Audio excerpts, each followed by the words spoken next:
안녕하세요. 바하사의 통치 기간과 그에 대한 평가를 기록하고 있습니다.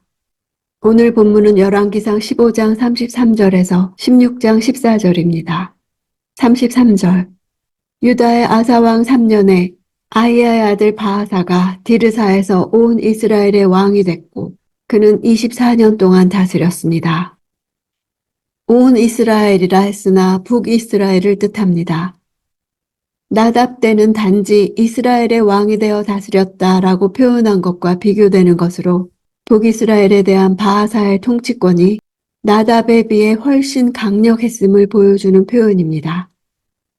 또한 이는 북이스라엘에 대한 여로보암 왕가의 영향력이 완전히 소멸되었음을 드러냅니다. 34절. 그는 여호와 보시기에 악을 행했고 여로보암의 길을 따르며 이스라엘을 죄짓게 한 그 죄도 따라했습니다.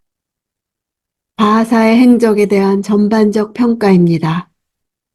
바하사는 여로보암과 그 가게에 대한 하나님의 공의의 심판의 도구로 사용되었으나 결국 그 자신도 여로보암과 같은 죄악의 길로 빠지고 말았습니다. 1절. 그 후 바하사에 대한 여호와의 말씀이 하나니의 아들 예후에게 임했습니다. 하나니는 북이스라엘과 벌인 싸움에서 아람과 연합한 남유다 왕 아사를 책망한 결과 옥에 갇혔던 선지자입니다.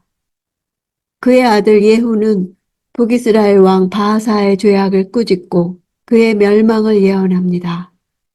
이들 부자는 모두 남유다에 속해 있었지만 각각 남유다와 북이스라엘에서 그들의 선지자적 사명을 훌륭히 감당했습니다.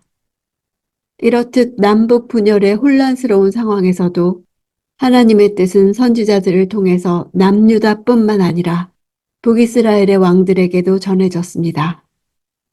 남유다의 선지자인 예후가 이처럼 북이스라엘 왕인 바하사를 책망한 것은 양국 간의 전쟁이 계속되었던 당시의 정세로 미루어 보아 매우 이례적인 사건이 아닐 수 없습니다.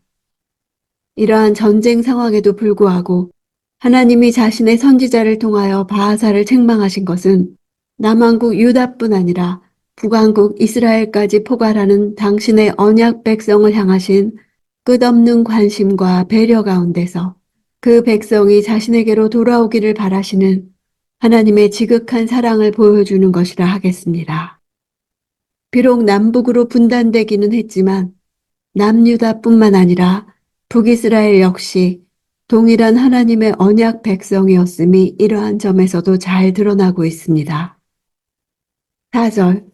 바하사에게 속한 사람들이 성 안에서 죽으면 개들이 먹고 들에서 죽으면 공중의 새들이 먹을 것이다. 이것은 여로보암에 대한 하나님의 심판 예언과 거의 일치합니다. 수년 전 여로보암에게 주어졌던 그 심판 예언이 어떻게 성취되었는가는 바하사 자신이 너무도 잘 알고 있었습니다. 5절. 바하사 때 일어난 모든 일과 바하사의 권세는 이스라엘 왕들의 역대기에 기록되어 있습니다. 권세에 대한 언급은 이미 남유다의 왕이었던 아사에게서도 나타났습니다.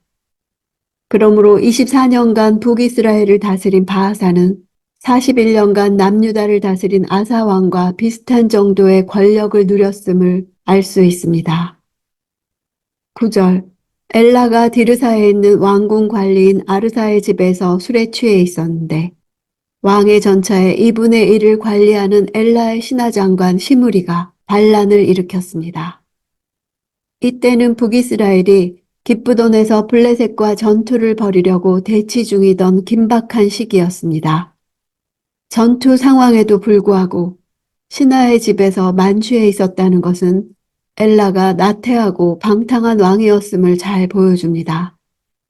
긴박한 전시 상황에 왕이 수도인 디르사에 있었다는 사실도 놀라운데 왕의 전차의 반을 통솔한 장관 시므리 또한 전쟁터가 아닌 수도에 있었을 뿐 아니라 반란을 일으켰다는 사실도 충격적입니다. 과거 신하 바하사가 왕 나답을 모반했던 것처럼 신하 시므리가 왕 엘라를 모반했습니다. 솔로몬의 신하 여로보암부터 시작된 하극상이 북이스라엘 왕조를 세운 기초가 되었다는 사실은 참으로 아이러니합니다. 북이스라엘의 역사 속에서 되풀이되고 있는 이러한 하극상은 남유다에서 다윗 왕조가 면면이 이어지는 것과 비교되면서 다윗의 위를 영원히 경고케 하시겠다는 다윗 언약을 지키시는 하나님의 신실성을 더욱 부각시킵니다. 11절 그는 왕위에 앉아 다스리기 시작하자마자 바하사의 온 집안을 다 죽였습니다. 시므리는 친척이든 친구든 가리지 않고 죽여 남자는 한 사람도 남겨두지 않았습니다. 친구까지 죽였다는 것은 자신을 위협할 만한 가능성이 조금이라도 있는 모든 자를 철저히 제거했던 것입니다. 그러나 이렇듯 집요하게 자신의 안전을 꾀했음에도 불구하고 시므리는 다른 어떤 왕들보다도 짧은 7일 천하로 그의 통치를 끝맺게 됩니다. 역사 속에서 이스라엘 앞에는 두 길밖에 없었습니다. 말씀에 온전히 순종하여 하나님 앞에서 살았던 다윗의 길을 걷든지 아니면 말씀을 떠나서 여로보암처럼 우상을 숭배하고 가나안 문화에 동화되는 것입니다. 나답에게 모반하여 왕이 된 바하사는 여로보암의 아들을 제거하고 왕이 되었지만 여로보암이 갔던 길을 그대로 따랐습니다. 아들 엘라 때까지 그 악행이 그치지 않고 똑같은 심판을 당해 멸절됩니다. 엘라는 아버지에게 내린 심판의 경고를 보고도 하나님의 말씀을 무시했습니다. 아버지 바하사가 아들에게 보여준 것은 자신의 강력함이었지 하나님 말씀의 엄중함이 아니었던 것입니다. 엘라가 2년 동안 무엇을 이루었든지 간에 성경이 그에 대한 신학적인 평가마저 생략할 정도로 하나님 나라에서는 헛되고 무의미한 인생이었습니다. 하나님이 왕 되시는 교회와 가정과 직장을 세우는 일은 하나님 나라에서 반드시 옳은 일로 기록될 것입니다. 기도의 유업과 기름 부으심이 있는 한국교회와 각 가정의 재단에 다시 기도의 불이 타오르기를 간절히 원합니다.